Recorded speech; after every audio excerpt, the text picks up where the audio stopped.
Welcome to another episode of Sneaker Convo. I am your host with the most, Gary, aka In Gary We Trust, coming at you guys again with another video. And here I have a longtime friend, longtime brother, and believe it or not, this is actually, I don't know if he's gonna remember this, but you are actually, the guy right next to me is actually the first sneaker meetup I've ever had in my life, which is crazy to say. Yeah, and I didn't remember until you actually brought it up, and I don't even think we made a deal. I think I came all the way over there. Yep. And this is when it was yo, mom, I really want these. Yeah. And it was just your mom couldn't fathom buying used sneakers. Yeah, Pretty exactly. much. But I got the homie Mike over here, man. What's up? It's good to be here, bro. I'm excited just to be included, bro. Of course. By the way, do you have a nickname? Because growing up, even I just called you Mike. I never even called you Mike ever. I always said Michael for years. Yeah, no. I do have a nickname. When I used to skate, they used to call me Lurks. Because most of the time, I was skating with my brother and my brother's friends. They were much better than me, just to be blatant honest. Okay. So, I was more in the way than I was skateboarding sometimes. Okay. So, I would film stuff on my phone or just hang out or I don't know, go refill the water jug. I was just a lurker. Okay. So they called me Lurk. But on Instagram, my handle is Skirtman with 2 R's. Some people call me that. Some people, I find it a little strange. Okay. But the people who really do know me, it's kind of just like a inside joke. Got it. Am I allowed to call you Michael for the rest of this Oh, episode? yeah, of course, man. You've known me long enough, bro. Got it. Okay. Let's get right into the fits. I'll go first. I got on the fitted cap Florida Marlins, ice bottom. I believe this is a Cooperstown. New Era fitted, of course, as always. I had the Timex watch. You can get it at Walmart for $30. If you didn't know, now you know.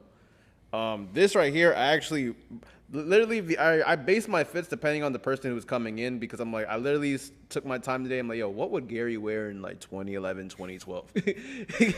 So I'm you know what? Let me grab my favorite diamond T-shirt ever, and I believe this is the best Diamond Supply T-shirt ever, in my personal opinion. This is the Diamonds Are Forever T-shirt. If you had to be there, if you were there, you would know on type stuff. Yeah, no, Diamond had us in a chokehold. When the real concept Exactly. SBs were dropping. I think it was I don't know, the roller derbies were dropping around that time. Yeah.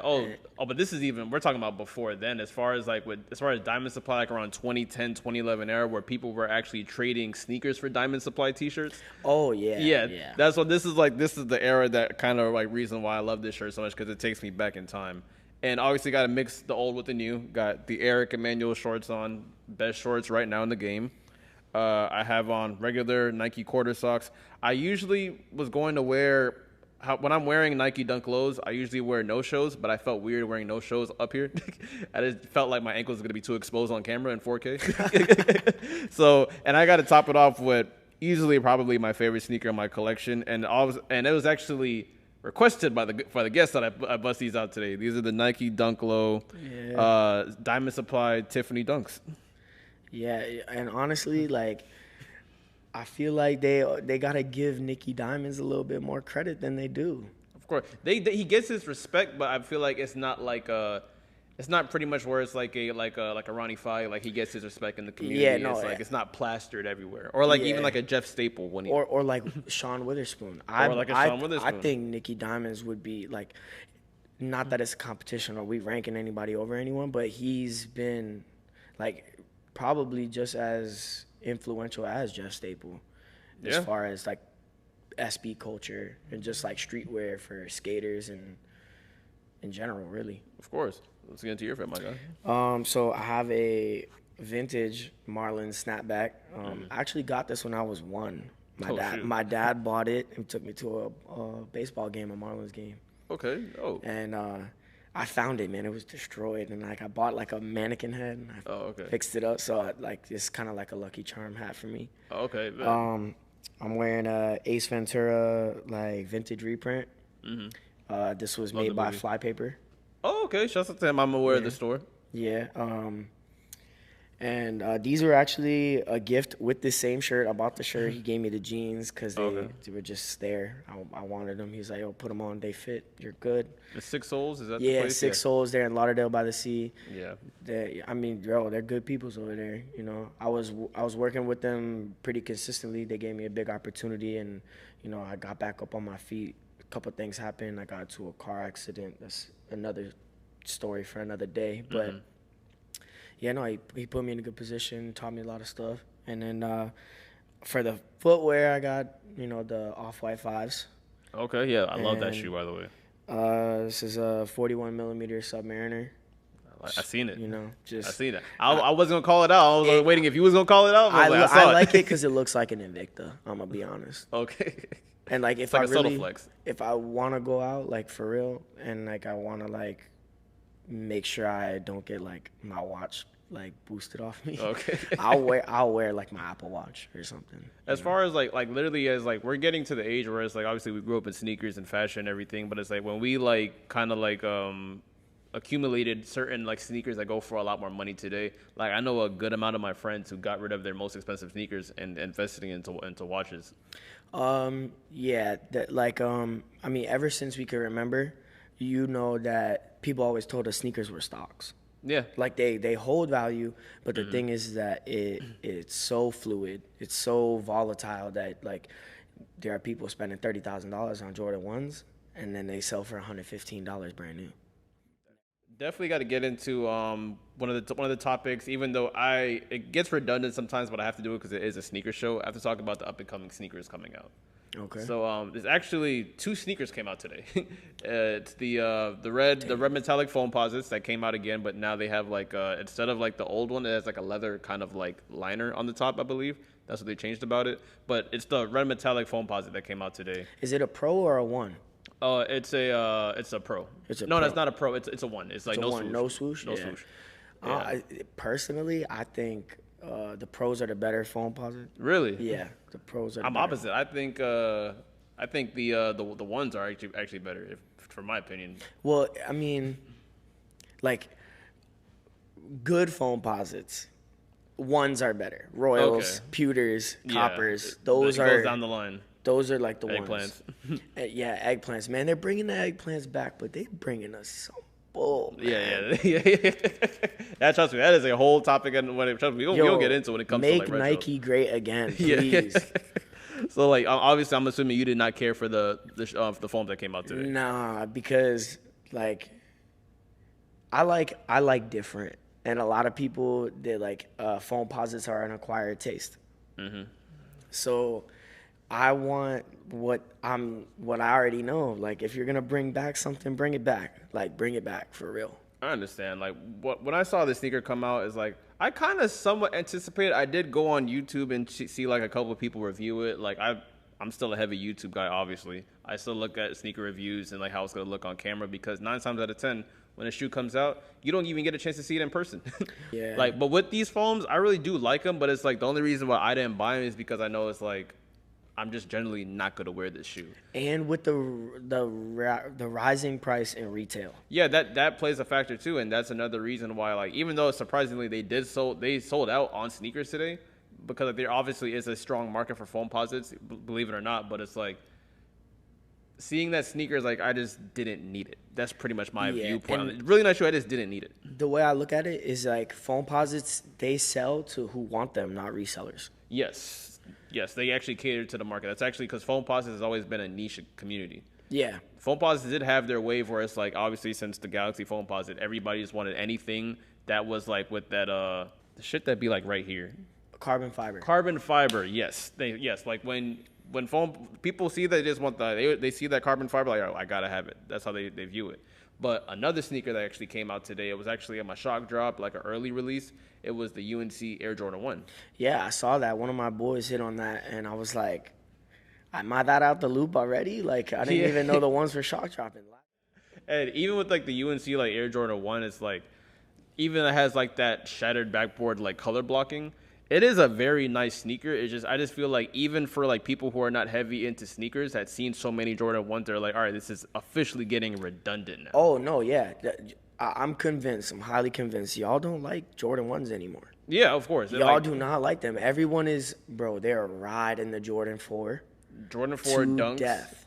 and I think that the Jordan 4 definitely replaced like the Jordan 1 for sure. Like, and what's very obvious as well is that those white Oreo 4s that came out. I was in Cali in like a random ass mall, and they were sitting online at finish line, and I'm like, oh, these kind of cool, but it's like whatever. I go back home, $400 reselling, but they drop a Jordan 1 in like the exact same colorway. No one cares. Yeah, and I mean, bro, you told me 2 shoes dropped today. I mean, Yeah. you remember when we were like buying used shoes, cleaning them up, trying to flip them, going to dunk exchanges, man. There was Good times. 4 releases a month, maybe. Yeah, maybe 5, maybe. I was gonna say possibly like a good 3. I think like a good for Jordan brand, yeah, Jordan, 3. yeah. But they'll drop like, I mean, yeah, Kobe's were dropping back then. Mm-hmm. So a Kobe would come out. Like we got Grinches like That is released for retail during our like real sneaker career. Mm-hmm. So like now it's like Nike, they don't give us the opportunity to decide like, yo, am I rocking this? Am I stocking it? Am I gonna resell it? Or am I gonna hold on to it and then resell it? Mm-hmm. It's like, okay, I got the Thunder 4s, and then all right, what's coming out now? Now they're teasing the Royal Reimagined, and they're teasing all these other sneakers. It's like they don't even give you a second to breathe. Like that's actually goes into like my next topic, where it's like, do you feel like every sneaker has to be retro that came out in the past? No, Really? no. Like Do the Right Thing 3s. That's a great shoe. Mm-hmm. Leave it in 06. Leave it in the past. Like leave it there, bro. It's actually a good. That's actually a good point. Like recently, like a sneaker that I always see for sale, and I see like it's actually getting to the point where people are midsole swapping it, is the Nike Air Yeezy 1. Oh yeah, that's never gonna die. Like what I see that shoe, and I'm like, damn, the sneaker is still kind of goes with the time today. But it's like buying a pair that's not midsole swap. You're like, do I really want it? Oh, it's a grenade. Yeah, for sure. Like anything with like an air bubble, like even when like the most coveted Air Maxes, like the old school like Pata like Air Maxes, like you don't even get excited when you see them anymore because it's like, all right, they cool, but are they wearable? But the best part about buying older sneakers is that normally if they don't have a coveted story behind it where it's like this is a super hyper strike, like there's less than 50 pairs of this shoe. Yeah. Unless it's something like that, they're mainly negotiable. Pretty like much. The people who have them, and Today at least. yeah, and if you're buying a worn pair, not necessarily doesn't mean that like they'll hold up, because they tell you, oh, make sure you wear your shoes or they're gonna crumble. Yeah. You could wear your shoes twice, 3 times a month, keep them super clean. If you don't store them right, they're still gonna crack. For sure. You can swap them and they'll still go bad if you swapped them, threw them in the closet, and forgot that they were wearable. So one sneaker that's actually coming out later in the year, I definitely wanted to get your opinion on it as well, because it definitely was our era. The Galaxy Foam is apparently coming out next year. What is your take on that? Dangerous. Because we were outside. We were outside yeah. literally when this sneaker came out, and we knew exactly what it meant for like that shoe coming out. But it's like coming out again. Like, would people care? Would they have the same reaction? I think we've heard it time and time again. History repeats itself. The same thing is gonna happen. We've seen brawls. We've seen all types of stuff over sneakers. It's even worse now, bro. It's even worse because of the age range. There are people too old to be selling sneakers, man. Oh, that's I'm not hating on nobody. It could be your side hustle. I don't know anybody who is too old to be selling sneakers. I really don't. But I know some older guys that I've seen at events, and I'm like, yo, maybe you got your son here. Maybe you got your son here. You're showing him a little bit of entrepreneurship. You know what I'm saying? Yeah. Or, I don't know, maybe you do really make, $1 million a year off reselling sneakers. Yeah. But like you started wearing like dunks in pandemic. Like what are you selling sneakers for? Like I definitely understand. Like when it comes to like a sneaker like that, where I'm like, I don't know if it would get the same brand. I'm calling it now, and like hopefully I'm right. I don't see that sneaker reselling for more than $500. Oh yeah, no. The outrage will be the same. The price will not. Okay, and another sneaker that like it messed me up when it was like, I believe it was like 2021 when they retroed the preheats and the Miami Nights. That That hit me a little. Right? It felt that weird. hurt a little bit. That hurt a little Because bit. like I have both sneakers, and I literally bought both of them from like StockX for like retail, and I'm like I'm wearing the sneaker, and by the way, like when I went to go see like my grandmother like in back home in Broward, I'm like, and I'm wearing Miami Nights in Broward, and I'm like, yo, like 14-year-old me is going crazy right now because I remember living here when this sneaker came out, and the looks you got getting that sneaker, you literally look like fresh meat, like. Nah, I can't even buy it. I gotta rob that dude to get together. Yeah, and like the reason why I say it kind of hurt a little bit them retroing those shoes. Yeah, they're staple in LeBron's lineup. Like LeBron, like I mean maybe Dunkmans, Fruity Pebbles, stuff like that. And those like, are coming out again too. The Fruity Pebble LeBrons, they're coming out next year. Nah, like that's not cool. There are people. There are real collectors. I think I don't know who's that one old head who he's got the biggest Jordan collection I've ever seen. Probably it's either Bostic, Jumpman, Bostic, something like that. Oh, bro, you taking me back when just as far as bro, collectors? this is beginning sneaker YouTube days. Yo, Dubstep, Slap 415. Yes, bro, and Sticky. Bro, Sticky 213, Yep. and the legendary dunk master himself, Doris Bennett. A lot of people Diggity don't Doris even. Bennett. If you Bro, don't know, people go on do not YouTube. know Doris Bennett. Like this man was a dunk god. Like he will like. He'll have you punch in the air like, Bro, I watch thought I it. had some heat. He's got a 6-pack of Heinekens. Dead stock. And a lot of people don't even really know this. That shoe didn't come out, but it was like it was already done. Like the shoe line was done, the boxes were done, labels were done, they were shipped out to stores. But Nike got sued. Well, SB, they got sued by Heineken for using the red star on the heel. So they never really fully came out. They weren't able to be sold through retail. And it makes them a little bit more coveted. Obviously, I got to get into one of my favorite segments. Speaking of SBs and dunks, I do see you have a couple of pairs in here that I love to get into. So please, can you get into your sneakers that you brought in today? All right, so I'm going to just start it off with this pair right here. So these are 2002 Nike SB Load-ins. Yeah, what's the story on those? So I got these from an older brother of a very good friend and like a previous business partner. You also know him, Christian Rondo. His older brother was a big SB head. Like when they were just dropping. I remember like I was at his house and then his brother just gave him a pair of like dead stock tweeds, I think. Oh yeah, I remember that. Yeah, I was like, you just have these in your closet, but yeah. So knowing those things, I just like mentioned to him one day, you know, like, oh, I'm looking for a pair of Jedis, SP Jedi, and he was like, oh, you know what? I think I have a pair in my trunk. I'm like, bro, what? And then they ended up being load-ins, and like I just wanted some SBs at that point.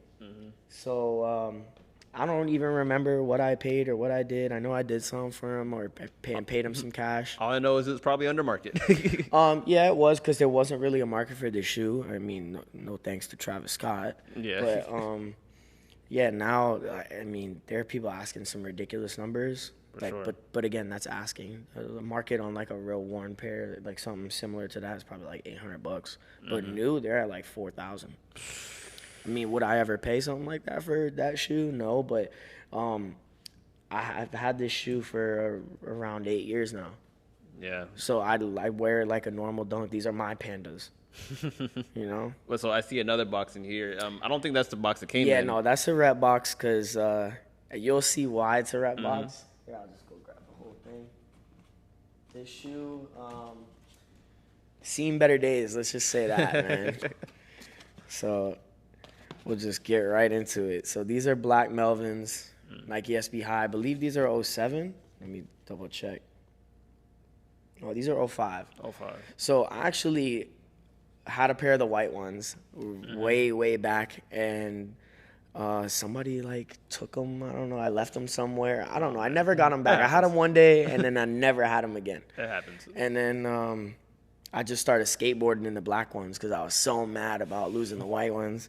So I ended up saving them. These are like a size 9, man. Oh. I wear a 10.5. But I've just stretched them out so much, like. And they fit like a glove now. Yeah, pretty much. But yeah, this is another shoe. I probably paid $120 for this shoe. And now that's probably like a good $1,500 maybe dead stock. Yeah, I mean, if you're gonna pay premiums Yeah, for it, exactly. If you're going to like a flight club or something. yeah, you'll pay some around 1,000 at least. So you brought a foam runner. So please explain, why did I you bring a brought a foam foam runner? runner because this shoe, I catch so much flack for wearing this shoe. Me too. When I wear it around my family, They're me as like, well. yo, what are you doing in them clogs? Or they always have some slick comment. Of course. But I wear stuff that I like, period. Mm-hmm. So I even get hate for wearing foam posits sometimes. Oh yeah, because they'd be like that's alien shoes. They Oh wouldn't yeah, call them. like Yeah, you walking in boats. exactly. But this is by far, I'm talking about over any pair of Saucony, New Balance 990, ASIC, yeah. ASIC, you name it. This shoe is more comfortable than all of them. And yes, and it's even more comfortable than those On sneakers that's literally took over all of Florida. Yeah, yeah, and like I seen another one. I think it's like HOKA. Hoka, yeah. Hoka, yeah. Yeah, it's funny how we both think that's another shoe that's been taken over. Yeah, South so Florida. comfortability as I'm getting older means a whole lot more to me, bro. I course. have like 8 pairs of Jordan 4s. You won't catch me wearing a pair of those for more than 3 hours. Yeah, like Because it's just like I lace them comfortably, but it's the extended periods of time where your foot is shoved into like this is an athletic shoe. Like at the end of the day, we all gotta remember that like Jordan was wearing them for like an hour on the court and swapping them out at halftime. Like, exactly. And one thing I do love about about the foam runners is that like because when like the older we get, it's like we really don't try our best to leave the house. We kind of be comfortable as much. And there's be a lot of those days because like I'm working from home right now, and it's like I don't really feel like wearing sneakers because I'm literally barefoot majority of my day. So when I go out, I'm like, all right, I'll just slip my foot right in here and just go about my day. Yeah. And even going into the mall, like remember when going to the mall was like really like that was like a movie. Like you're like, I'm getting ready, I'm about to start seeing some people, this and that. It felt like you were about to go to a party. Every time you go to the mall, you put on like a nice outfit. yeah. To this day, you probably won't catch me wearing Jordans in the mall, bro. I'm wearing like something very comfortable. Yeah. I tried the Yeezy slide first. Like I was like, oh, let me. I don't know about the foam runners because I was on the other side of the fence, and when Yeah. they came out, I was like, you know what, they're a little different. Yeah. But like I said, that's what I like. So it caught my eye, and then I was like, you know what, like, let me see what the slides are like. Bro, I have busted my ass in some Yeezy slides more than I can remember, bro. Yeah, Easy Slides. They're I would say where their strongest suit is when you're at the beach. Yeah. When you wear them in the beach because it takes you enough above sand. Like I wore them all around South Beach, really comfortable. Because when you wear like kind of like a Nike like Benassi slide, Yeah. the bottom of your foot hurts a little bit when you like walk way too long in it. In my Yeah, opinion, at least. yeah. One brand definitely when us like both of us coming up in the shoe game, like everyone cared to usually you start off with sneakers. You start to get into fashion in any way, shape, or form. Everyone started off with sneakers, or they started off with skateboarding and then got into sneakers. But one brand that literally took over literally all our fashion senses or just our minds when I think the first time I ever traded a sneaker for any article of clothing was from this brand, Supreme. And I don't know if you saw an article, Supreme has actually been on the decline lately.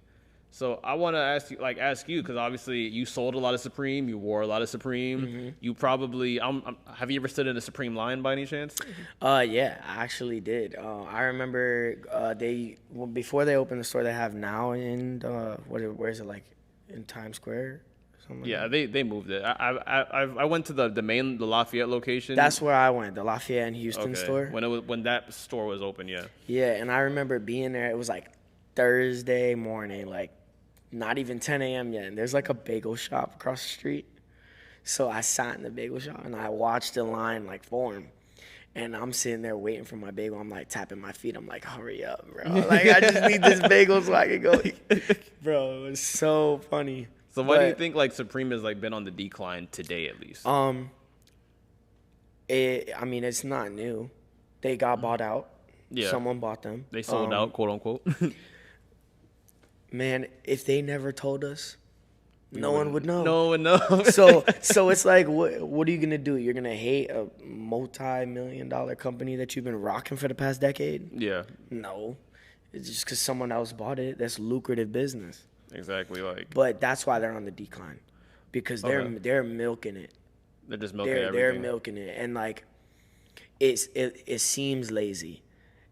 Now it always has, but it was like something that we would at least ask for or like, you know what? Oh, it would be funny if Supreme made this, right? It was like some of it was a joke. I mean, sometimes it was a good free gift. Now they're giving us like Yeah, parachute guys. I think like the peak of Supreme's hype is when they literally were selling a crowbar. No, the Supreme brick put them over the top a little bit. The Supreme brick. Oh, The damn, brick, yeah, you're right. Because it came out. What was it like? $60 or something, $80. Something like that. But literally 90% of the people who got it shipped to their house Broken. broke. But if you didn't buy it from the actual store, it was not a full perfect one.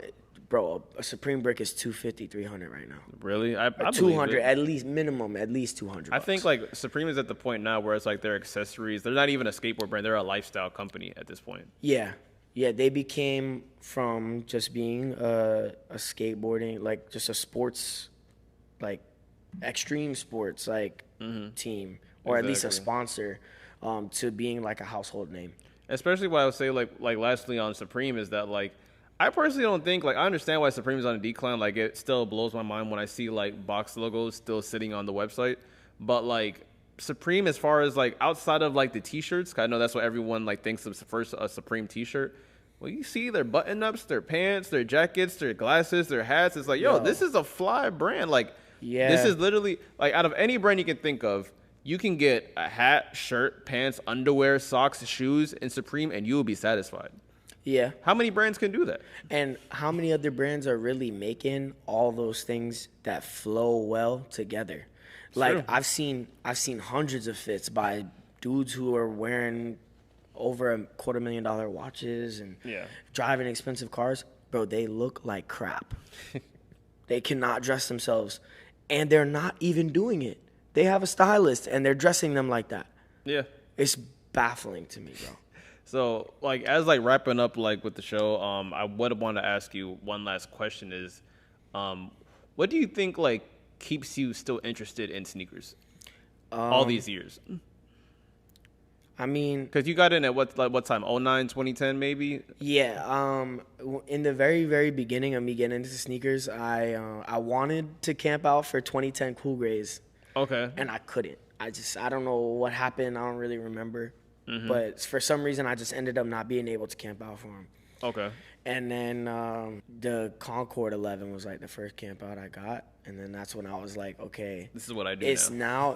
Then it was the adrenaline, the rush, like being like, yeah, I finally got it. Like I was there on time.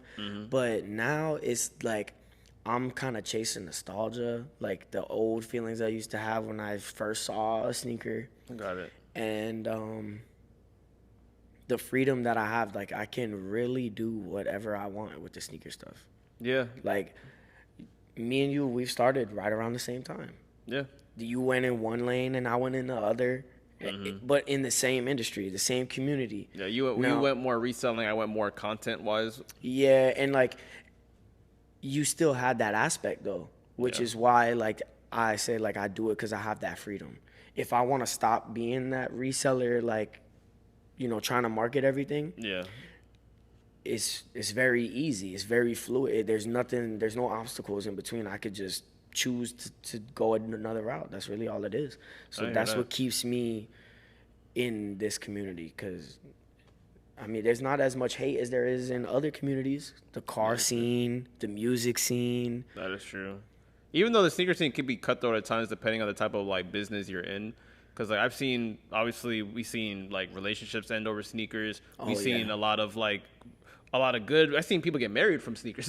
I've seen people get jobs. Like I literally got one of my jobs because me and the other person was into sneakers. He's like, "Oh yeah, you a cool dude." Yeah, me too. Literally. For sure, I've definitely experienced something like that. And as far as like the reason what kept me still into sneakers is that like you said, I possibly could be chasing nostalgia, but it's like I think at this point where it's like I like I've grown into like loving fashion a little bit more often, and now it's like I just like I realize that the way I dress just expresses myself in a way. Yeah. Not the fact is like, I want people to judge me, but it's like, oh, that's what he's into. Okay. Like maybe there's some days like I could look like a hype beast. Some days I can look like a hipster. Some days I could possibly even look goth if you really like, if I really want to. If they want to stretch it that far. If you want to stretch it that far, but it's like, I just love how like, me, I'm always about being presentable, and I feel like sneakers always like kind of started that little like flame, was like, hey, how I got into I like to dress. I like this. It was a gateway for a lot of things in my life for sneakers. Yeah, I definitely agree because now it's not just sneakers. It's like you said, it started with sneakers. It's culture at this point. Yeah, it's like, like when you put on like a crisp hat or like you find a shirt you've been looking for a while. It all stems from one thing, and like realistically, I'm starting on the toes. I'm gonna see what I'm gonna wear for footwear, and then I'm gonna make sure I got something dope for whether it be joggers or denim or something. It all stems from one place, and that gives you like your ability to express yourself with like other brands, other fashion. That's really why I stopped wearing Supreme. Okay, I definitely hear that. But bro, this has been a great episode. Great catching up on a lot of stuff. But where can the people find you if you want the people to find you? My Instagram handles _SKRRTMAN. And I mean, it's pretty much the same everywhere. And I don't really use Twitter that much. Or you can use Threads. Yeah, I'm gonna be honest. The less social media accounts you have, the better. I will not be joining Threads. That's a good take. Man, I go by the name of Gary, aka Andy Gary We Trust. I'm also like you guys. I want to say thank you to everyone that's been like kind of been engaging with me, telling me, giving me feedback on the episodes. And you can also, if you can find me obviously here at Sneaker Convo. You can find me on my other podcast as well with my homie Cheech. These are the aesthetics. And yeah, man, this has been like another episode, and I can't wait to see y'all next time. So, It's been another episode, and I'll see y'all later. Peace.